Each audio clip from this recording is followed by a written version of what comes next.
இந்திய ரயில்வேஸுடைய அடுத்த மிகப்பெரிய மிஷன் புல்லட் ரயில் திட்டம். மும்பைக்கும் அகமதாபாத் இடையே தான் இதை பிளான் பண்றாங்க. இப்படி இருக்கும்போது ஜப்பானுடனான இந்தியாவுடைய புல்லட் ரயில் திட்டத்தில் சிக்கல் இருக்கா அப்படின்றத பற்றி நம்ம பார்க்க போகிறோம். ஆக்சுவலாக இந்திய ரயில்வேஸுடைய நீண்ட நாள் கனவு தான் இந்த புல்லட் ரயில் திட்டம். இந்த திட்டத்தில் தொடர்ச்சியான தாமதங்கள் ஏற்படுது. அதன் காரணமாக ஜப்பானுக்கு மாற்று வழிகளை மத்திய அரசு ஆராய்ச்சி வரதா சொல்கிறாங்க.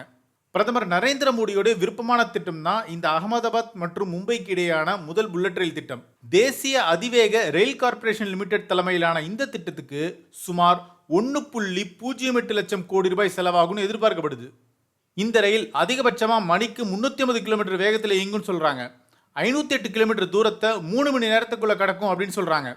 இந்தியாவும் ஜப்பானும் 2015 வருஷத்தில் புல்லட் ரயில் ஒப்பந்தத்தில் கையெழுத்திட்டாங்க. ஆனால் இந்த திட்டத்தோட நிலைமை என்ன அப்படின்றத பற்றி தான் கேள்வியாக இருக்குது.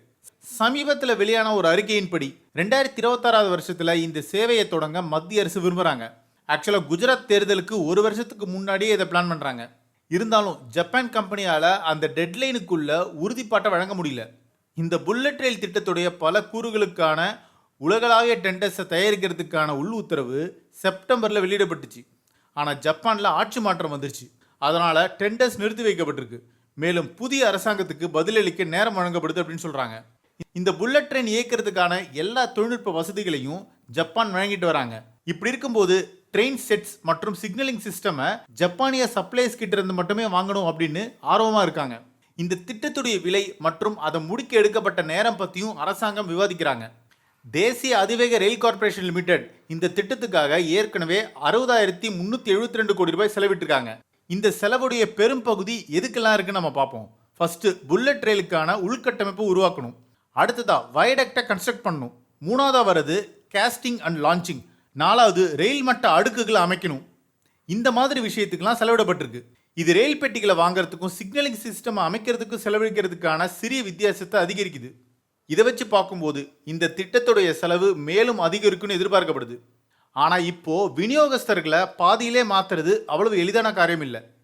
இப்போ ஜப்பானுடைய தாமதத்தால் தான் இந்தியாவுக்கு கொஞ்சம் இது தடைப்படுது. ஸோ இப்போ இந்த திட்டத்துக்காக ஜப்பானை தாண்டி இந்தியா யோசிச்சா அது அவங்கள புறக்கணிக்கிறதா கருதப்படலாம். மேலும் இருதரப்பு உறவுகளையும் இது பாதிக்கக்கூடும். அதனால் இந்திய அரசாங்கம் ஜப்பான் அரசாங்கத்துக்கிட்ட இதை சீக்கிரமாக முடிக்க வற்புறுத்த விரும்புகிறாங்க. ஆக்சுவலாக இந்த புல்லட் ரயில் திட்டம் ஆரம்பத்திலேயே 2022 வருஷத்தில் நிறைவடையும் அப்படின்னு எதிர்பார்க்கப்பட்டுச்சு. இருந்தாலும் இந்த திட்டம் பல காரணங்களுக்காக மீண்டும் மீண்டும் தாமதமாச்சு. இந்த திட்டத்துடைய ஒரு பகுதி தான் சூரத் டு பிலிமோரா வழித்தடம். ஸோ இந்த 2 இடங்களை இணைக்கிற திட்டத்துடைய முதல் கட்டம் ஆகஸ்ட் 2026 செயல்படும் அப்படின்னு பிப்ரவரி மாதமே அஸ்வினி வைஷ்ணவ் சொன்னார். குஜராத்தில் 284 கிலோமீட்டர் புல்லட் ரயில் நடைபாதை பாலம் தயாராக இருக்கிறதாவும் சொன்னார். இந்த வேலையை தாமதமாக்கினதுக்கு உத்தவ் தாக்கரேவுடைய முந்தைய மகா விகாஸ் அகாதி அரசாங்கத்தை குற்றம் சாட்டினார். இந்தியாவுடைய முதல் புல்லட் ட்ரெயினுடைய பேர் ஷிங்கன்சன் E5 அப்படின்னு அழைக்கப்படும். ஷிங்கன்சன் அப்படின்னு அழைக்கப்படுற ஜப்பானிய புல்லட் ட்ரெயின் அதோடைய வேகம் மற்றும் செயல்திறனுக்காக புகழ்பெற்றவையாக இருக்குது. இந்த ட்ரெயினுடைய அதிகபட்ச வேகம் மணிக்கு 350 கிலோமீட்டர். இந்த புல்லட் ட்ரெயினை பொறுத்த வரைக்கும் ஒரே பாதையில் 2 டிராவல் ஆப்ஷன்ஸோட வரப்போகுது. அதில் ஒன்று எல்லா ஸ்டாப்ஸ்லையும் நிற்க போகுது. இதில் இன்னொன்று லிமிடெட் ஸ்டாப்ஸோட இருக்க போகுது. இந்த ப்ராஜெக்டுடைய நீளம் 508 கிலோமீட்டர். 389 கிலோமீட்டர் குஜராத்லையும் மீதம் இருக்கிறது மகாராஷ்டிராவில் இருக்க போகுது. ஆக்சுவலி இந்திய ரயில்வேஸ் 35 புல்லட் ரயில்ஸை அமைக்க பிளான் பண்ணுறாங்க. ஒவ்வொன்றும் 10 பெட்டிகளை கொண்டு இருக்கும். ஒவ்வொரு நாளும் 70 பயணங்களை மேற்கொள்ளும் அப்படின்னு பிளான் பண்ணுறாங்க. பேலஸ்ட்லெஸ் ட்ராக்கு தான் புல்லட் ட்ரெயினில் பயன்படுத்த போகிறாங்க. இது இந்தியாவில் முறையாக இருக்க போகுது. இந்த பேலஸ்ட்லெஸ் ட்ராக்கோடைய ஃபீச்சர் என்ன அப்படின்னு பார்த்தீங்கன்னா, அந்த ரயில் படுக்கை முழுக்கவே ரீஇன்ஃபோர்ஸ்டு கான்கிரீட்டாக இருக்க போகுது. சுமார் 300 மில்லிமீட்டர் தடிமன் மற்றும் 2420 மில்லிமீட்டர் அகலம் கொண்ட RC ட்ராக் படுக்கையில் ட்ராக் ஸ்லாப் அமைஞ்சிருக்கு. இப்போ இந்த திட்டத்துக்காக தேசிய அதிவேக ரயில் கார்ப்பரேஷன் நிறுவனத்துக்கு மத்திய அரசு 10,000 கோடி ரூபாய் செலுத்தணும். அதே நேரத்தில் குஜராத் மற்றும் மகாராஷ்டிரா தலா 5,000 கோடி ரூபாய் செலுத்தணும். மீதமுள்ள தொகைக்கு ஜப்பான் 0.1% வட்டியில் கடன் வழங்கும்.